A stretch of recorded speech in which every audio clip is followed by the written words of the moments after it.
Hello everyone and welcome to our YouTube channel trade analyser.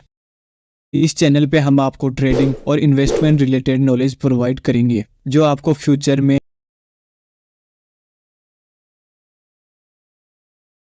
नमस्कार दोस्तों, आज हम हेड एंड शोल्डर पैटर्न के बारे में जानेंगे। शेयर बाजार में हेड एंड शोल्डर पैटर्न को सबसे लोकप्रिय रिवर्सल चार्ट पैटर्न के रूप में जाना जाता है। ये चार्ट पैटर्न लोकप्रिय होने से इसे ट्रेड करते समय बहुत से नए ट्रेडर गलतियां करते हैं। आज के इस वीडियो में हम हेड एंड शोल्डर पैटर्न के बारे में जानते समय मुख्य 4 चीज़ों को ध्यान में रखेंगे। Number 1, head and shoulder pattern क्या होता है और इसे कैसे पहचानते हैं। नंबर 2, ट्रेंड में एंट्री कहाँ करें। नंबर 3, स्टॉप लॉस कहाँ पर सेट करें। और नंबर 4, प्रॉफिट टारगेट क्या रखें। सबसे पहले हम हेड एंड शोल्डर पैटर्न कैसे काम करता है इसके बारे में जानेंगे। इस पैटर्न में कुल 4 पार्ट्स होते हैं। पहला लेफ़्ट शोल्डर, फिर हेड और बाद में राइट शोल्डर, सबसे आखिर में एक नेक लाइन। कुल मिलाकर इन 4 पार्ट्स को मिलाकर पैटर्न बनता है। चार्ट पर देखने में यह पैटर्न बहुत ही सिंपल दिखता है। इस चार्ट में प्राइस अप ट्रेंड में मूव कर रही है। मार्केट में कोई भी ट्रेंड हो, प्राइस कभी एक सीधी रेखा में ऊपर नहीं बढ़ सकती। प्राइस को अगर अपना अप ट्रेंड कंटिन्यू करना है तो उसे हायर लो का फॉर्मेशन बनाते हुए आगे बढ़ना होगा।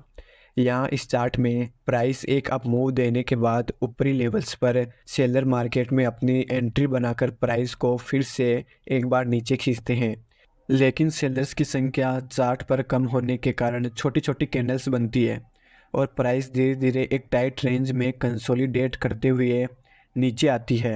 निचले लेवल्स पर एक बार फिर से बायर्स मार्केट में अपना डोमिनेट बनाए रखने के लिए फिर से बाइंग करते हैं, जिससे प्राइस पिछले हाई को तोड़ते हुए एक नया हाई बनाती है।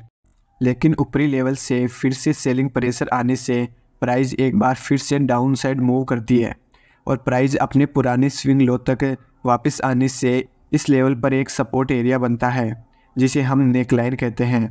प्राइस इस सपोर्ट लाइन से रिजेक्शन लेकर एक बार फिर से ऊपर जाने की कोशिश करती है, लेकिन यहाँ बायर्स की संख्या कम होने के कारण प्राइस ज़्यादा देर तक इस लेवल पर सस्टेन नहीं होती और फिर से सेलर्स मार्केट में अपना पूरा कंट्रोल बनाते हुए प्राइस को नेकलाइन की तरफ पुश करते हैं। प्राइस को ऊपर ले जाने का बायर्स की तरफ से किया गया ये आखिरी प्रयास है। मार्केट में जितने भी बायर्स अभी अपनी पोजीशंस होल्ड करके बैठे हैं उनके लिए नेकलाइन एक आखिरी सपोर्ट एरिया है। अगर प्राइस यहाँ से और अधिक नीचे गिर जाती है तो ये बाकी बचे बायर्स पैनिक में आकर अपनी पोजीशन कट करने लग जाएंगे, जिससे मार्केट में सपोर्ट लाइन के टूटते ही एक पैनिक सेलिंग आ जाएगी। जिन बायर्स ने अपने स्टॉप लॉस इस नेक लाइन के नीचे लगाए होंगे उन सभी के स्टॉप लॉस हिट हो जाएंगे और प्राइस एक जोरदार डाउनसाइड मूव देते हुए नीचे चली जाएगी। इस प्राइस एक्शन के कारण चार्ट पर आपको हेड एंड शोल्डर पैटर्न जैसा कुछ नज़र आएगा।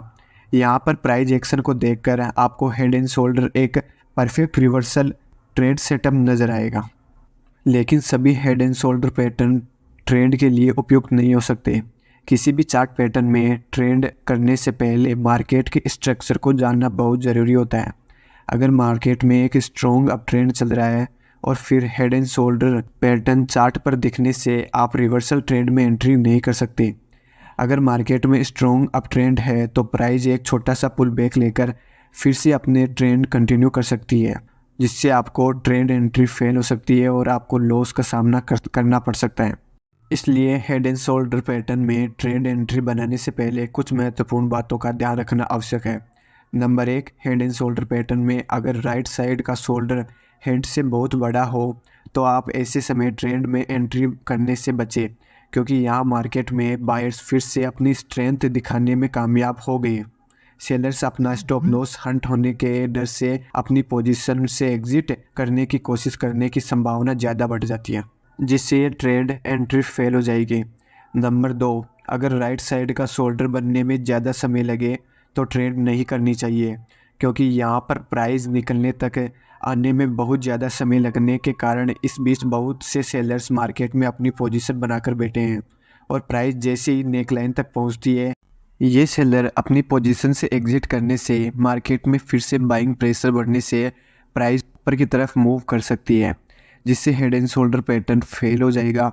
और नंबर 3, अगर राइट साइड के शोल्डर की ऊंचाई हेड की ऊंचाई से 50% से अधिक हुई तो ये ट्रेडिंग सेटअप फेल समझा जाता है। इन बातों को ध्यान में रखकर आप ट्रेड एंट्री कैसे कर सकते हैं, आइए ये जानते हैं। हेड एंड शोल्डर पैटर्न को एक रिवर्सल ट्रेडिंग सेटअप के रूप में उपयोग में लाया जाता है। मार्केट अगर अप ट्रेंड में है तो आप नेकलाइन के ब्रेकडाउन होने के बाद ट्रेड शॉर्ट कर सकते हैं, लेकिन ये एक एग्रेसिव ट्रेड मानी जाएगी। अगर आपको एक सुरक्षित ट्रेड एंट्री चाहिए तो आप ब्रेकडाउन के बाद प्राइस के सपोर्ट एरिया के आसपास रिटेस्ट करने का इंतज़ार कर सकते हैं। ये एक सबसे सही और असरदार ट्रेड एंट्री करने का तरीका है, जिससे आप फेक ब्रेकआउट के चक्कर में फंसने से बचेंगे।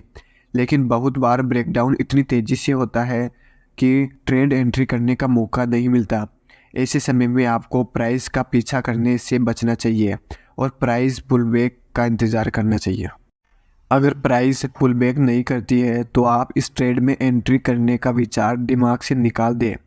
ट्रेड एंट्री के तरीके को जानने के बाद अब हम स्टॉप लॉस लगाने के बारे में जानेंगे। हेड एंड शोल्डर पैटर्न में आपको अपना स्टॉप लॉस ऐसे एरिया में रखना होगा। अगर मार्केट वहां तक मूव करती है तो आपका ट्रेडिंग सेटअप फेल हो जाएगा। इसका मतलब आपका stop loss head and shoulder pattern को ट्रेड करते समय पिछले स्विंग लो से कुछ ऊपर के एरिया में प्लेस करना होगा। अगर आप ऐसा नहीं करते हैं तो मार्केट वॉलीटिलिटी के कारण बहुत जल्द आपका स्टॉप लॉस हिट हो जाएगा और आप ट्रेड से बाहर हो जाएंगे। अगर आप एग्रेसिव ट्रेड एंट्री करते हैं तो आपको स्टॉप लॉस के पैटर्न के राइट शोल्डर के हाई के ऊपर लगाना होगा। इससे आप स्टॉप लॉस हंटिंग से बचे रहेंगे। चलिए अब प्रॉफिट टारगेट कैसे सेट करते हैं इसे समझते हैं। हेड एंड शोल्डर पैटर्न में प्रॉफिट टारगेट सेट करने के लिए आप 2 मेथड का इस्तेमाल कर सकते हैं। नंबर 1 प्राइस एक्शन मेथड, जिसे हम फिक्स टारगेट मेथड कहते हैं, और number 2 trailing stop loss method. पहले मेथड में हम हेड एंड शोल्डर पैटर्न के बारे में ब्रेकआउट के बाद प्राइस और कितना आगे मूव कर सकती है ये फिक्स करने के लिए हेड के हाई से नेकलाइन तक की दूरी नापेंगे। उसके बाद उतनी ही दूरी तक का टारगेट हम अपनी एंट्री के बाद सेट करेंगे। इस मेथड को प्राइस एक्शन मेथड कहा जाता है, लेकिन इस मेथड में आपका प्रॉफिट टारगेट फिक्स होने से आपको होने वाला प्रॉफिट भी लिमिटेड हो जाता है। लेकिन आपकी ट्रेड एंट्री के बाद मार्केट चल रहा ट्रेंड और कितनी देर तक चलने वाला है ये कोई और नहीं बता सकता। इस पूरे ट्रेंड को कैप्चर करने के लिए आपको ट्रेलिंग स्टॉप लॉस मेथड का इस्तेमाल कर सकते हैं, जिससे आप ज़्यादा से ज़्यादा प्रॉफिट गेन कर पाएंगे। ट्रेलिंग स्टॉप लॉस का इस्तेमाल करने से आप पार्शियल प्रॉफिट बुकिंग करके अपने प्रॉफिट को सिक्योर कर सकेंगे। अगर आपको ये वीडियो पसंद आया तो प्लीज़ इस वीडियो को ज़रूर लाइक कीजिए, और अगर आपके मन में इस वीडियो से रिलेटेड कोई भी सवाल है तो नीचे कमेंट बॉक्स में ज़रूर लिखें, हम आपके सवालों का जवाब देंगे।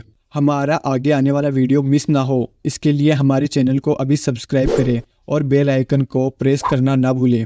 थैंक यू दोस्तों, मिलते हैं नेक्स्ट वीडियो में।